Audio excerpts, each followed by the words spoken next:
갈라디아서 5장 22절 오직 성령의 열매는 사랑, 희락, 화평 그랬어요. 세 번째 화평의 열매를 생각해 보려고 합니다.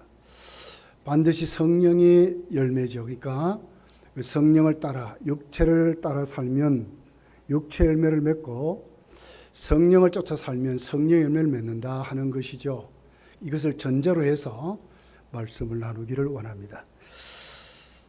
성경을 보면 이 화평이라는 단어가 신약 성경에만 88번이나 나옵니다. 신구약 전체, 특별히 샬롬 그러죠. 구약에는 그렇게 해서 신구약 전체는 400번 이상 나온답니다. 그러니까 엄청나게 기록이 되어 있습니다. 여러 가지로 단어를 한국 단어로 우리말로 평화, 화평, 평강, 평안 이렇게 기록을 해요. 평화하면 우리 잘 알듯이 국가 간에 전쟁 없는 상태, 그러니까 이걸 평화라 그러죠. 화평하면 이웃과의 관계에서 싸움이 없고 화목한 상태를 말하죠. 평강, 편안하는 것은 내 개인의 불안, 염려, 초자가 없는 그런 상태를 평강, 평안 이렇게 말해요.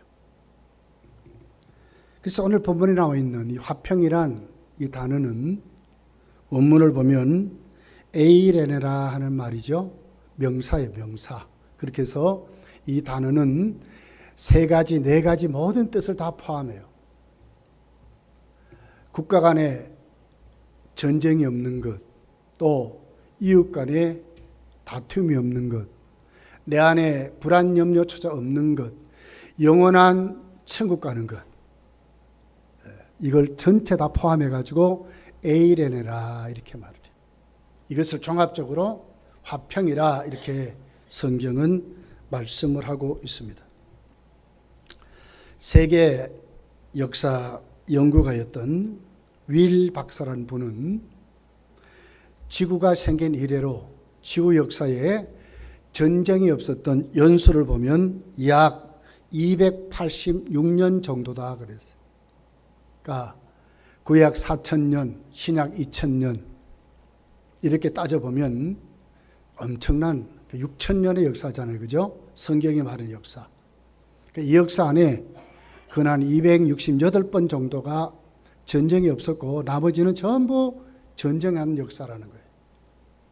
그래서 지구촌의 역사의 91.6%가 전쟁의 역사래요. 지난 20세기 한 100년 정도 여기에 전쟁 때문에 약 9억의 인구가 죽었답니다. 9억이 죽었다는 9억이. 그래서 지구 역사는 전쟁의 역사다 해도 과언이 아니다 하는 것입니다. 여러분 왜 전쟁이 일어날까? 여러 가지 이유가 있겠죠. 그러나 가장 큰 전쟁은 이념적인 전쟁이었습니다. 공산주의, 자유주의가 싸운 전쟁이었어요. 그리고 종교 전쟁이 있습니다. 십자군 전쟁이 있죠. 그리고 1, 2차 대전, 영토 전쟁이 있었어요. 이건 이념 전쟁이 아니에요. 영토 전쟁이었어요. 더 나가서 왕위 계승을 하는 이걸 장미 전쟁이라 그래요. 이런 전쟁이 있고 근래에 일어나는 전쟁은 대개 다 경제적인 전쟁이죠. 그 나라의 이익을 위해서 전쟁하고 있습니다. 아무튼 이 많은 전쟁의 역사가 지구촌의 91%, 역사의 91%가 전쟁의 역사였다는 거예요. 지난 100년, 20세기 100년만 해도 9억의 인구가 전쟁으로 죽었다. 그러니까 얼마나 참혹한, 인간사가 얼마나 참혹한가 하는 것을 우리에게 가르쳐주고 있다는 거예요. 자, 여러 가지 그런 이유가 있지만 성경은 도대체 이 모든 전쟁의 배후의 원인이 무엇이라고 말할까 하는 거예요. 야고보서 4장 1절에 이렇게 기록을 해요. 한번 찾아봅시다. 야고보서 4장 1절. 야고보 4장 1절 찾아서 같이 한번 읽어보겠습니다. 시작. 너희 중에 싸움이 어디로부터 다툼이 어디로부터 나느냐? 너희 지체 중에서 싸우는 정욕으로부터 나는 것이 아니야. 어디서부터 난다고요? 모든 전쟁의 배후는 어디서부터 시작됐습니까? 창세기부터 시작되었어요. 에덴 동산에서부터 전쟁이 시작되었어요. 그 전쟁의 뿌리가 뭐였어요? 정욕으로, 탐욕으로 일어난 것 때문에 모든 전쟁의 시발점이 되었다는 거예요. 너희 싸움과 다툼이 어디서 일어나느냐? 결국 어떻게 됐습니까? 아담과 하와 사이에 싸움이 일어납니다. 그 자식들의 싸움이 일어났어요. 가인과 아벨의 싸움이 일어났어요. 동생을 때려서 죽여도 조금 더 양심의 가책을 느끼지 않는 이런 전쟁으로 성경은 시작을 하는 거예요. 얼마나 무서운가. 이사야 선지자는 이사야 57장 21절에 보면 악인에게는 평강이 없다. 결국 하나님이 없는 싸움과 다툼만이 있는 곳에는 뭐가 없습니까? 평강이 없다는 거예요. 쉼이 없고 화해가 없는, 아무리 유엔이 달려들고 말이에요, 세계 교통경찰이라는 미국이 달려들어도 이 문제는 해결이 안 되는 거예요.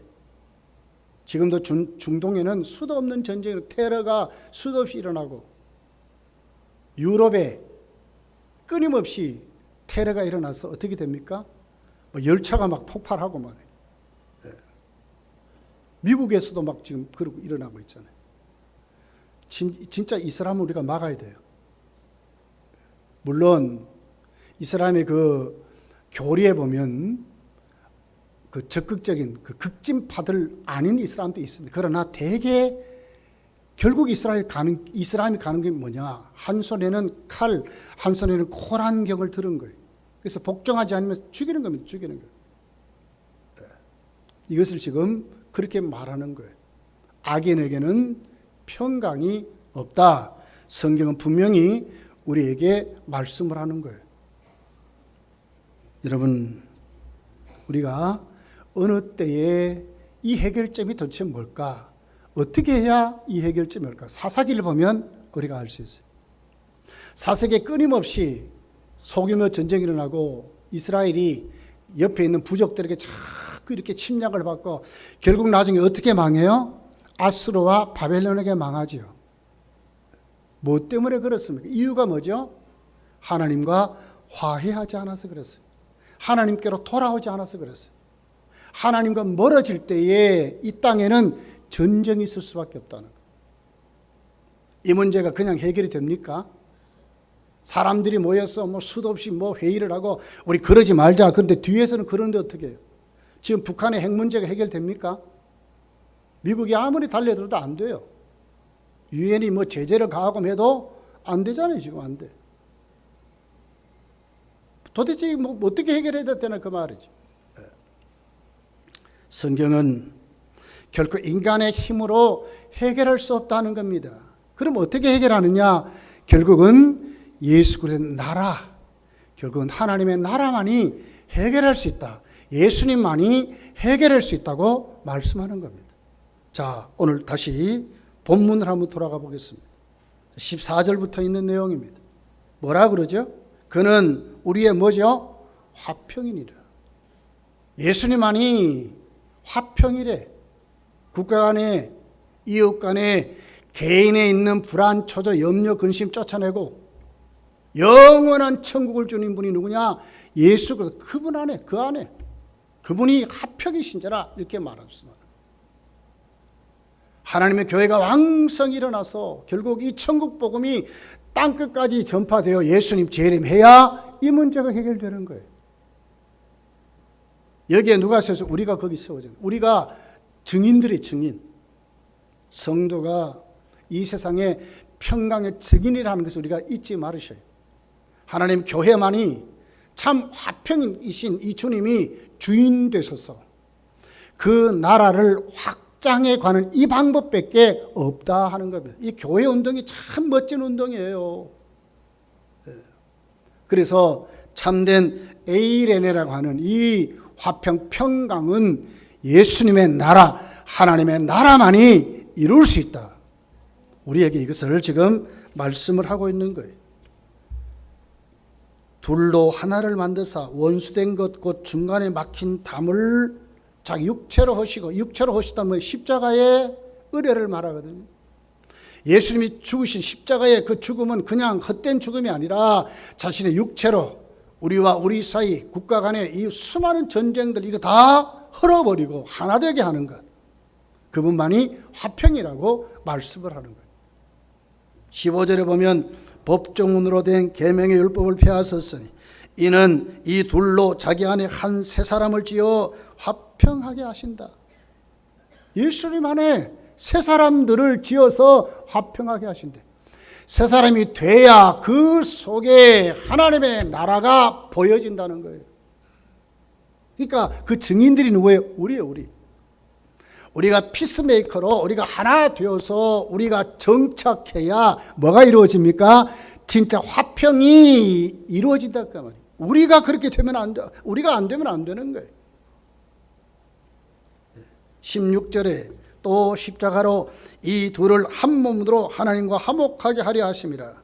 원수된 것을 십자가로 소멸했다. 원수되고 다 깨어지고 하나님의 무서운 그 저주 속에 있는 우리를 그 십자가가 어떻게 해요? 하나님과 소통하게, 하나님과 화목하게 만든 이 방법이 어떻게 해요? 예수 그리스도 안에서만 이루어진다는 거예요.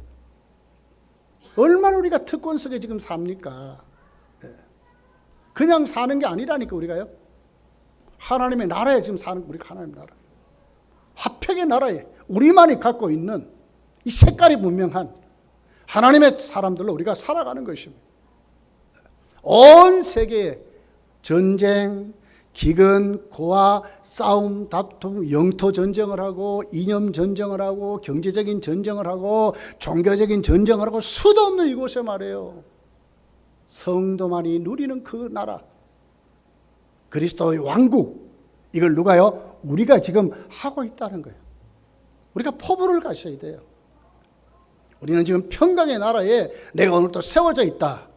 전쟁을 없이 하고 안을 수 있는 사람이 누구냐? 바로 우리들이라는 것을 성경이 우리에게 말씀을 하고 있다는 거예요. 그냥 세상에 사는 게 아니라니까요. 하나님 나라의 맨발 우리가 산다. 13절에 보면 이렇게 기록하죠. 이제는 전에 있던 너희가 그리스도 예수 안에 그리스도의 피로 가까웠느니라. 이제는 너희가 그리스도 안에 그의 피로 가까웠느니라. 십자가의 그 보혈의 능력이 얼마나 큰지 말이에요. 이렇게 지금 말씀하는 거예요. 솔직히 여러분 뭐 우리끼리 이력 다 압니까? 여러분 과거에 어떻게 살았습니까? 난 잘 몰라요. 어떻게 성장했는지 사실 뭐 다 깊이 알면 오히려 시험거리가 될 수 있어요. 그런데도 우리가 어떻게 이렇게 얼굴을 맞대고 말이에요, 같이 의논하고 아낌없이 11조 드리고 헌금 드리고 우리가 이렇게 왜 삽니까? 뭐가 이렇게 만들었어요? 예수께서 당신의 피로 우리를 어떻게 해요? 가까워지게 했다는 거예요. 예수의 피로. 우리 잊지 말아요. 이사야는 이미 예수님 오시기 전에 이사야 53장 5절에 보면 그가 징계를 받음으로 우리가 평화를 누리고 그랬어요. 예수님이 헛되게 맞으신 게 아니에요. 그분이 우리 죄짐을 진 거 헛되게 진 게 아니라니까요. 우리의 평화를 위해서 예수께서 십자가로 나아가셨다는 거예요. 우리가 믿으셔야 돼요. 나는 부족하지만 오늘 우리가 건강교회 멤버가 된 것은 그냥 된 것이 아니라 하나님의 나라의 일원으로 세계 모든 나라 앞에 내가 오늘 또 하나님의 나라로, 진짜 평강의 나라로 내가 오늘 그들에게 보여주고 산다. 믿음을 가지고 살아야 된다는 거예요. 누구만이, 우리만이 그렇게 된다니까요. 우리만이 그럴 수 있다니까요. 온 지구촌 뭐 수도 없는 유엔이 뭐 수도 없이 뭐 해도 안 돼요. 안 돼. 이루어질 수 없는 거란 말이에요. 요한일서 2장 2절에 보면 그는 우리 죄를 위한 화목 제물이니 우리만 위할 뿐 아니요 온 세상의 죄를 위함이라. 우리 속에 있는 왜 우리를 분하게 하고 왜 싸우게 하고 다투게 하는지 죄 때문에 그렇다는 거죠.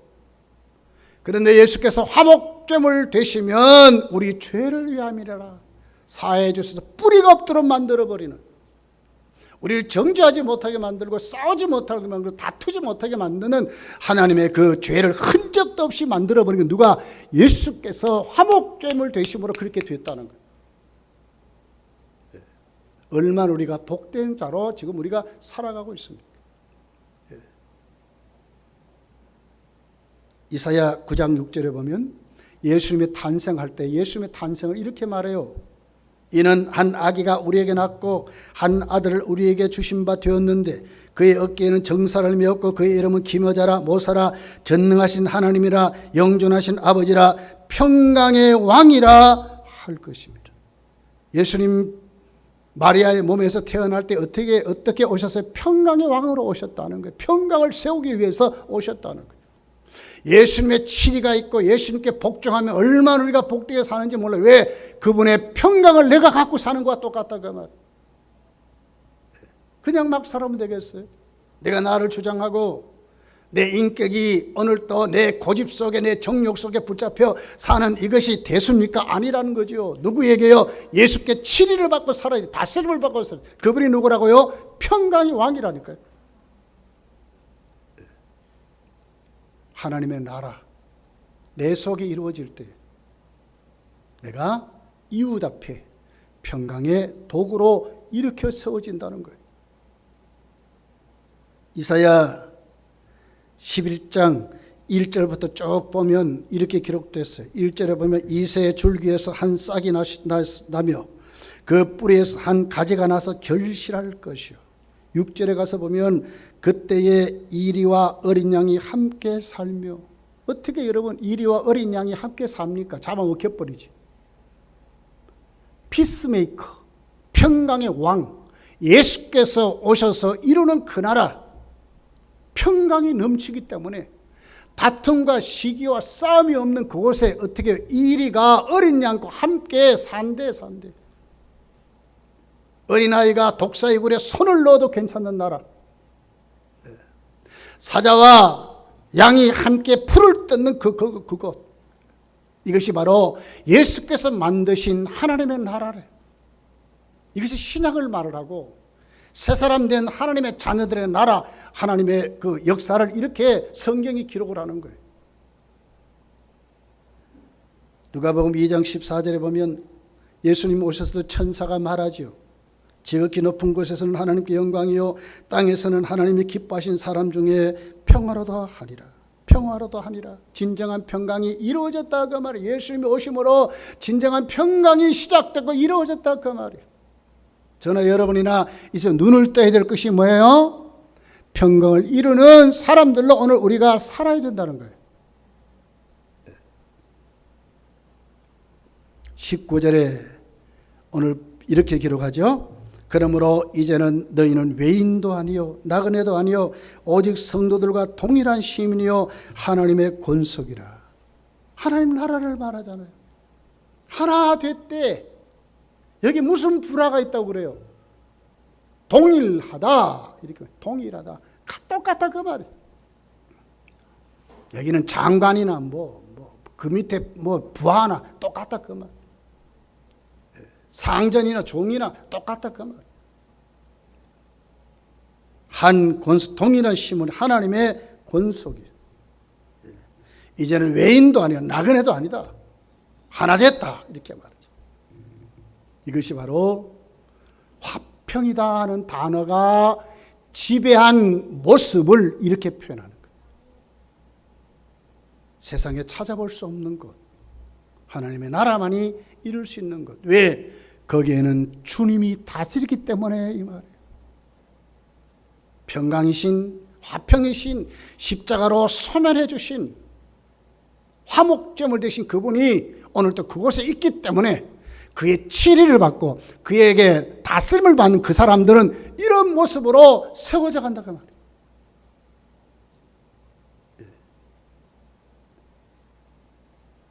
마태복음 5장 9절입니다. 팔복입니다. 화평케 하는 자는 복이 있나니 그들이 하나님의 아들이라 일컬음을 받으리요. 이 사람들이 어떻게 이웃과의 교제에서 어떻게 화평케 하는 자는 복이 있다. 그 사람들이 하나님의 아들이라 일컬음을 받는다. 예수님 영접했습니다. 하나님 자녀가 됐습니다. 그러면 지향하는 점이 어떻게 생겼어요? 화평케 하는 자가 됐다 그 말이죠. 전에는 그런 자들이 아니었어요. 정욕으로 욕심으로 사니까 시기심 가지고 말이에요. 이웃과 싸우고 다투고 그러죠. 근데 이제는 달라졌다 그 말이에요. 예수님을 마음에 모셨으니까 이제 어떻게 됐다고요?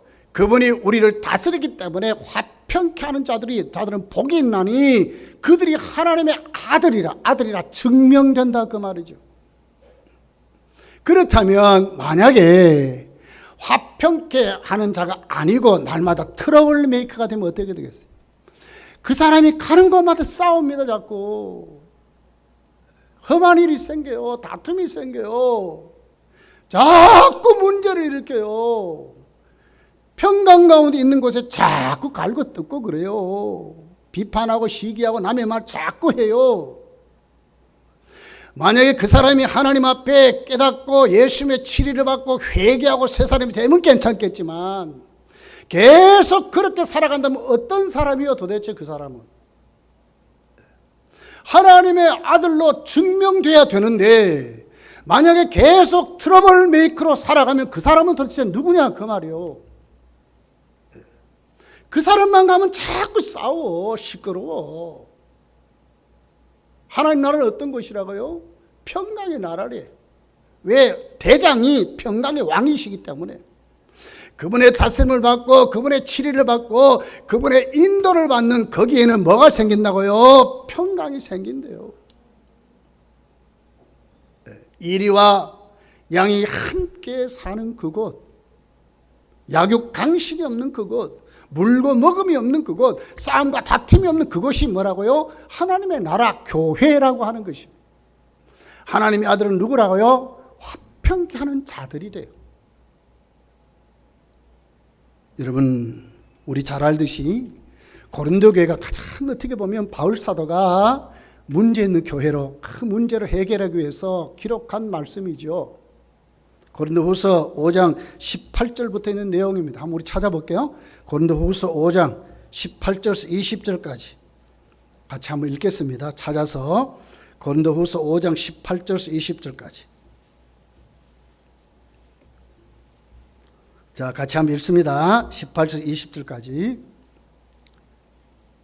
시작. 모든 것이 하나님께로 났으며 그가 그리스도로 말미암아 우리를 자기와 화목하게 하시고 또 우리에게 화목하게 하는 직분을 주셨으니 곧 하나님께서 그리스도 안에 계시사 세상을 자기와 화목하게 하시며 그들의 죄를 그들에게 돌리지 아니하시고 화목하게 하는 말씀을 우리에게 부탁하셨느니라.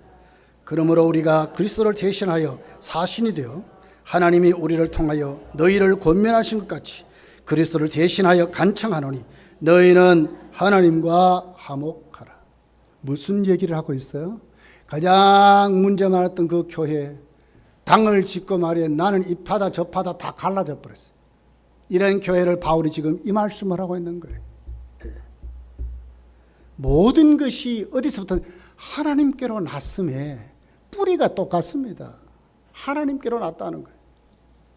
그가 그리스도로 말미암아 우리를 자기와 화목하게 하시고 우리에게 뭘 줬어요?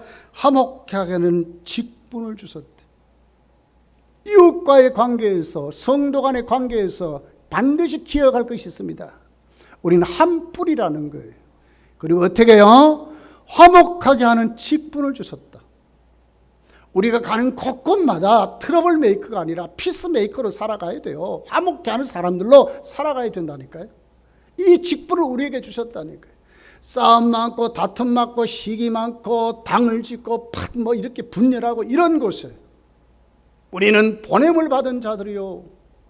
그리고는 그 복음을 통해서 그들을 깨트려서 거기에다 뭐예요? 화평케 되도록 누구와? 하나님과 하나 되도록 우리 이웃끼리 하나 되도록 그 직분을 우리에게 맡겼다는 거예요. 이런 사람 우리가 살아가야 된다는 거예요. 우리는 그런 사람이 됐어요 지금.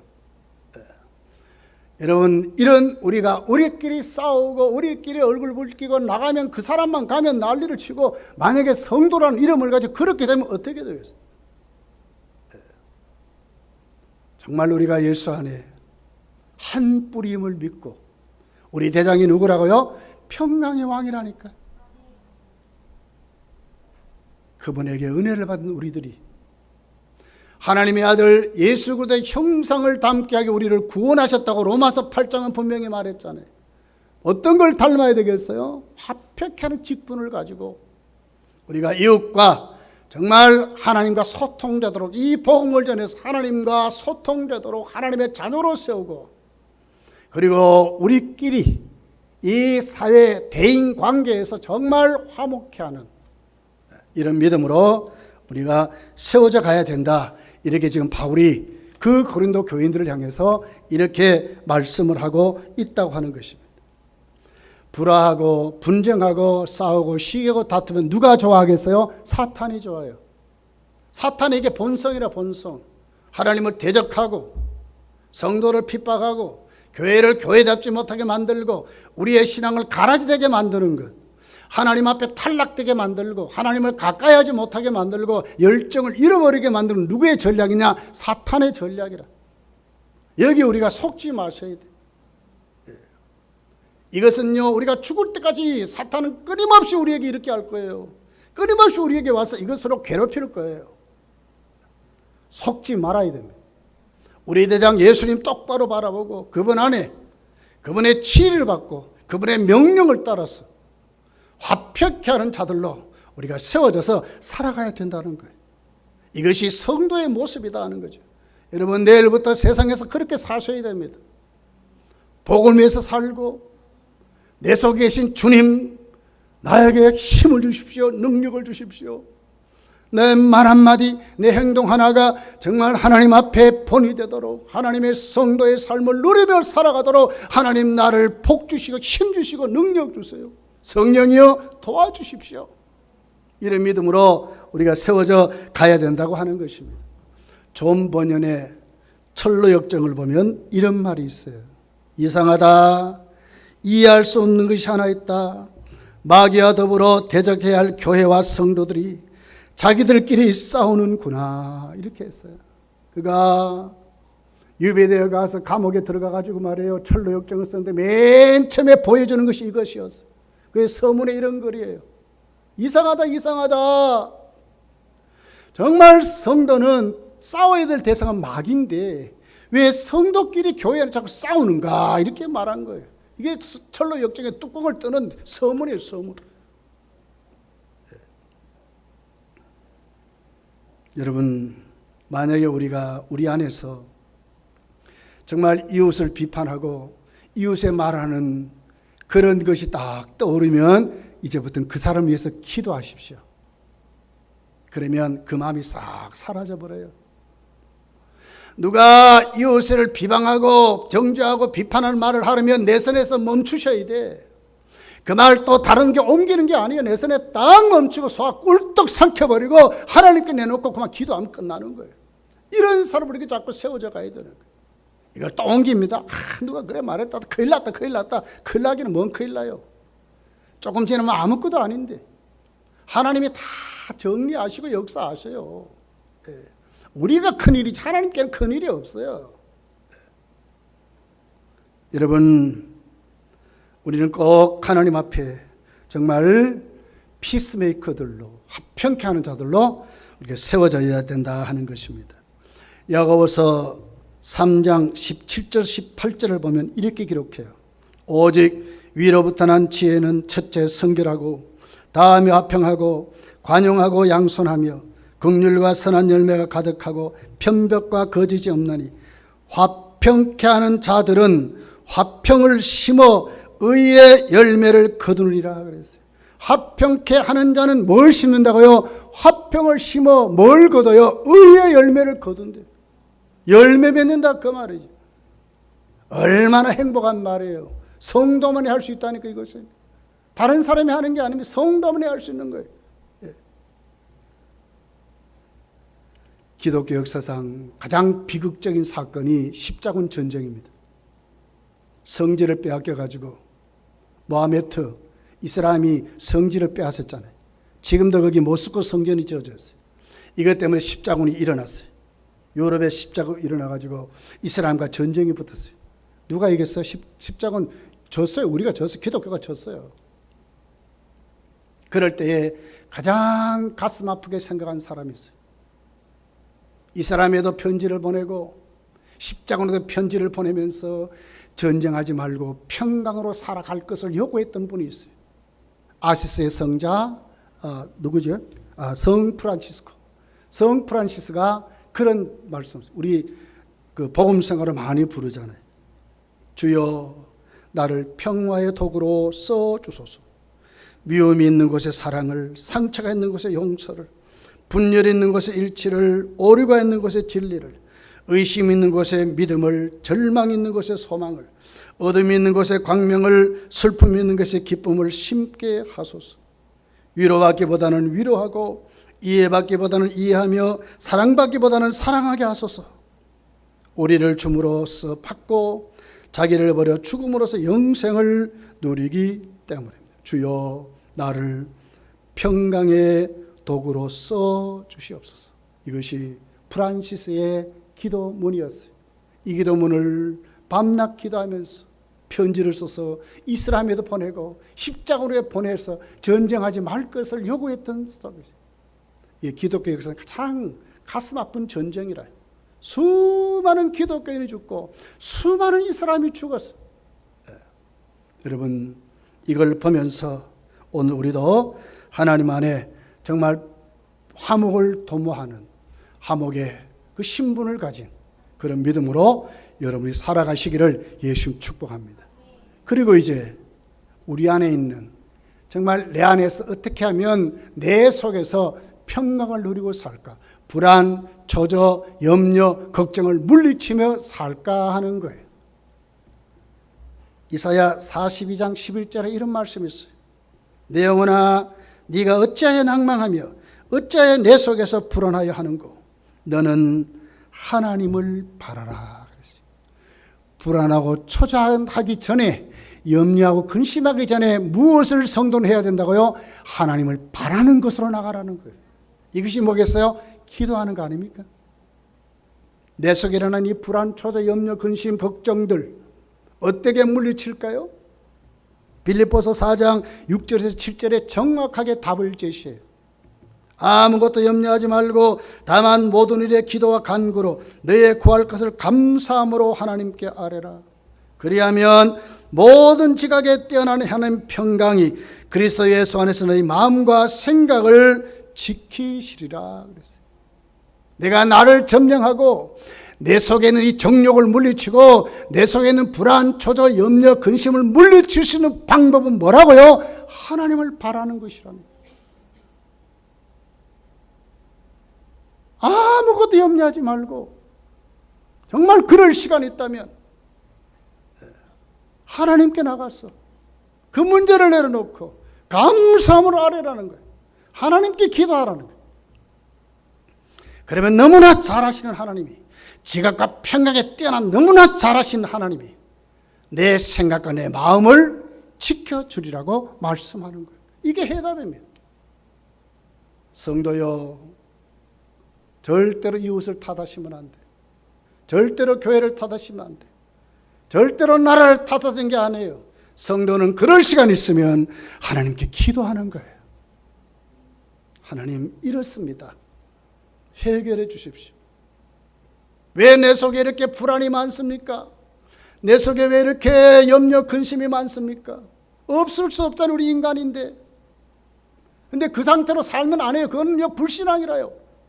염려하고 근심하고 초조하고 불안한 그 상태로 계속 가는 거 이게 불신앙이라니까요. 솔직하게 하나님께 내려놓고 하나님 내가 이렇습니다. 내 속에 왜 이렇게 미움이 많습니까? 내 속에 왜 이렇게 시기가 많습니까?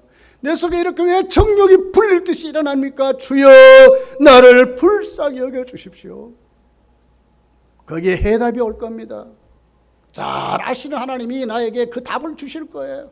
잘 살펴서 깨닫게 하시고 알게 하시고 우리를 새롭게 하신다 그 말. 여러분 이 말씀 여러분 가슴에 담고 우리가 세워지기를 간절히 소원하고 원합니다. 어니 젤린스키라고 하는 기독교 심리학자가 이런 말을 했어요. 우리에게 있는 걱정거리 대개 40%는 절대로 안 일어난대요. 내가 하는 걱정거리 40%는 절대로 안 일어난대요. 30%는 이미 일어난 과거의 사건들이라는 거예요. 20%는 사소한 사건들이 아무것도 아니래. 결국 거기에 4%는 내가 절대로 바꿀 수 없는 사건. 아무리 걱정을 염려해도 내가 그건 안 된다는, 내가 입으로 해결할 수 없는 것이다. 나머지 내가 정말 대처할 수 있는 것들도 한 4% 정도 되는데 그것도 내가 대처할 수 있는 게 아니래. 결국 성도는 정말 하나님께 맡기고 반드시 하나님이 해결하신다, 반드시 바로 세워 잡아주신다 하는 믿음을 가지고 맡기고 기도하는 것입니다. 거기에 답이 있습니다. 답이 있습니다. 베드로전서 5장 7절에 보니까 이렇게 말씀하여 너희 염려를 다 주께 맡기라. 이는 그가 너희를 돌보심이라. 아신대. 여러분 도우미가 왜 필요해요? 우리 교회 요양보호사들 있잖아요. 여러분 가서 뭐 합니까? 돌보지 않습니까? 이 행동 눈치 봐도 이분이 어디가 아픈다 이분 모릅니까? 계속 만나보면 알아. 똑같은 것입니다. 주님이 우리가 맡기면 주님이 우리를 돌보신다. 알아서 하신다 그 말 아닙니까? 해결해 주신다 그 말 아닙니까? 시편 37편 5절에 너희에게 너희 길을 여호와께 맡기라. 저를 의지하면 저가 이루시고 그랬어요. 하나님께 맡기는 게 얼마나 중요한지 몰라요. 정말 염려하지 말고 하나님께 맡기라는 거예요. 빌립보서 오늘 본문 4장 6절 7절 여기 뭐라 그래요? 맡기면 네 마음과 생각을 지키시리라 그랬거든. 지키시리라. 이게 군대 용어예요. 군대 용어요. 진지를 빽빽이 군대로 딱 안해준다 이 말이거든요. 적군이 올 때 완전히 지켜준다. 빽빽 둘러싸가지고 이렇게 지켜준다 이 말이에요. 군대 용어거든요. 우리가 기도하면 정말 맡기고 기도하면 해결해 줄 수 있는 그 주님이 어떻게 해요? 지켜주신대. 흔들리지 않도록 내 마음이 곁길로 가지 않도록 넘어지지 않도록 꽉꽉 싸매어서 지켜주신다 그 말씀.